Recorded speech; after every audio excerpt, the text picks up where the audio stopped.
Hello everybody, this is my classics review of Godzilla.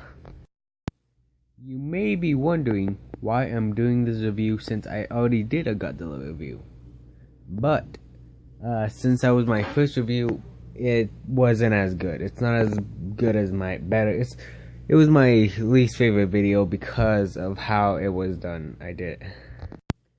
So, since the DVD and the Blu-ray came out, I decided, you know what? Let me review it again. Let me make it a classics review. So, here is my classics review of Godzilla. It all starts in the Philippines in 1999.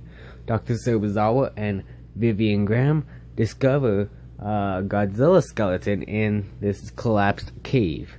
They also find two egg sacs or something, but one is hatched and it's gone.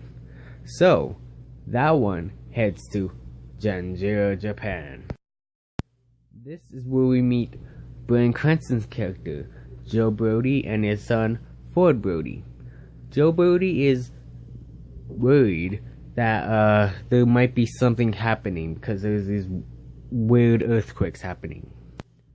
So while trying to figure out what's causing them, the huge earthquake from the monster underneath causes the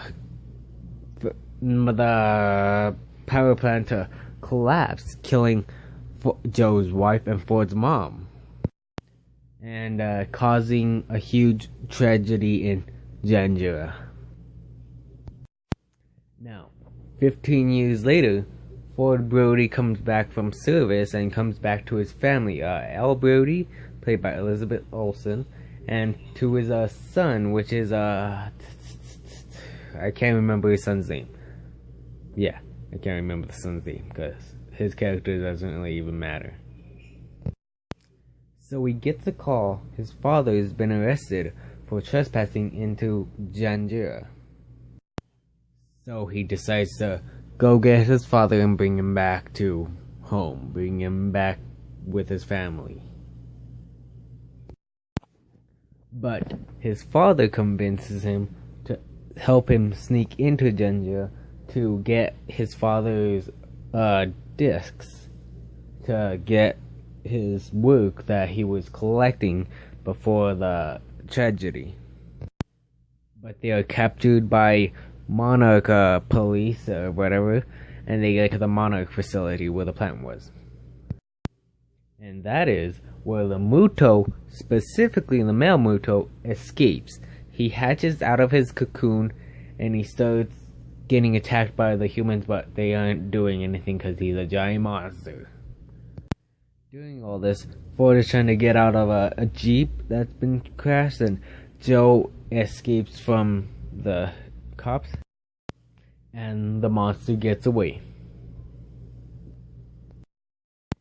In the aftermath, Dr. Serizawa decides to bring along Joe Brody and Ford Brody to see what they know, but along the way, Joe Brody dies.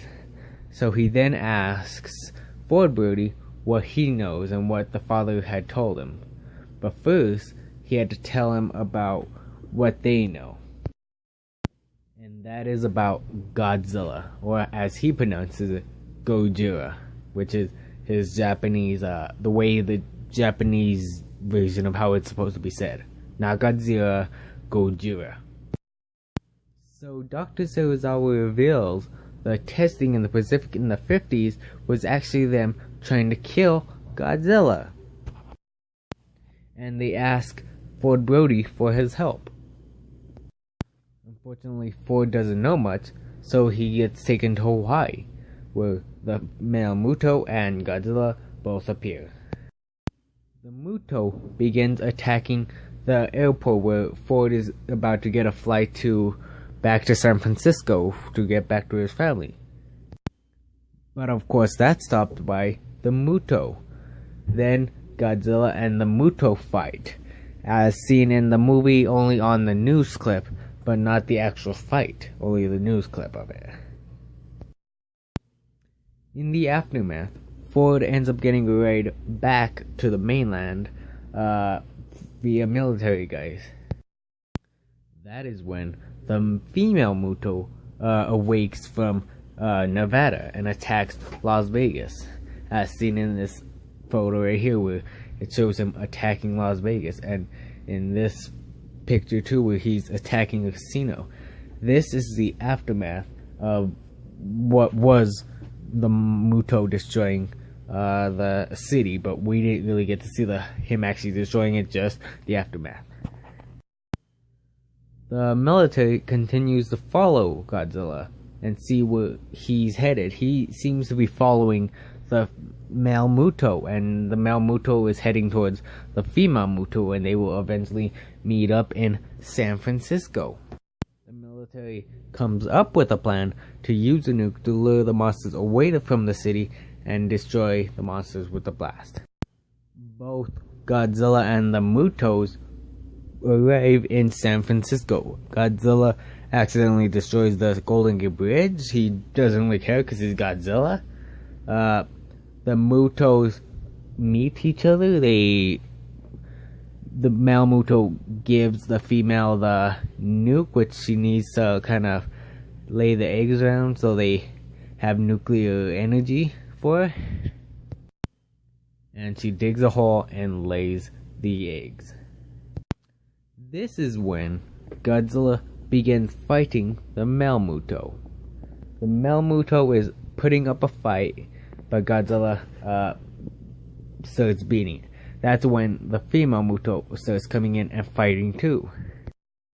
While this is going on, the military is trying to get the bomb out of the city, which the Mutos have brought into the city. So Godzilla needs to get up in the battle, so he decides to use his atomic breath, which is awesome, and that takes out the female for a while. While the female goes out after the nuke, Godzilla fights the male, and Godzilla ends up killing the male. But he ends up coming back to kill the female with his atomic kiss, or kiss of death, I believe it's called. But the nuke ends up going off in the distance, but Godzilla is believed dead and he's laying on the ground.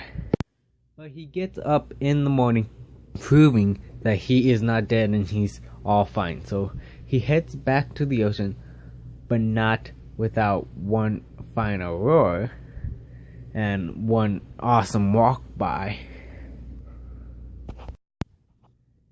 So he heads back into the ocean, and that is where the movie ends.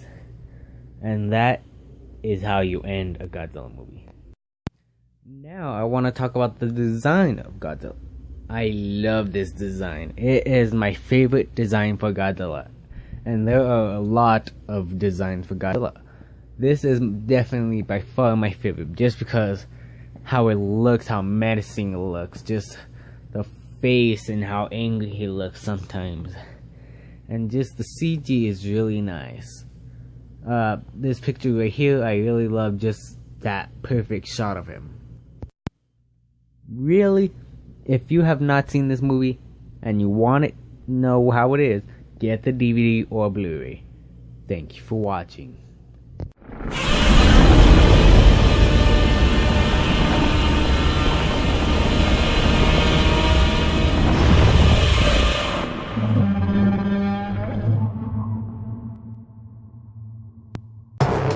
Like the video, subscribe.